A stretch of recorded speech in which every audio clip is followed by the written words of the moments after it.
বাচ্চারা ফুটবল খেলছে, কিন্তু খুবই ইন্টারেস্টিং। এখানে এক বুড়ো আঙ্কেলে খেলতেছে, উনি মাত্রই এসে জয়েন হয়েছে। এবং এই যে বাচ্চাদের মধ্যে উনিও খেলতেছে। আমার মনে হয় খেলতে মন চাইছে।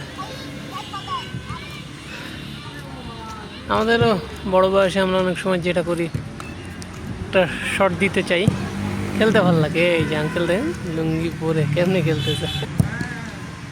বুড়ো আঙ্কেলের খেলা কি শেষ? হ্যাঁ, আঙ্কেলের খেলা শেষ। আচ্ছা, বাহ, আঙ্কেলের খেলতে মন চাচ্ছে। এখানে আরও আঙ্কেল খেলতেছে, উনিও পাঞ্জাবি পরে। বাহ, ভালো লাগে খেলতে। ওইখানে অবশ্য বাচ্চারা খেলতেছে।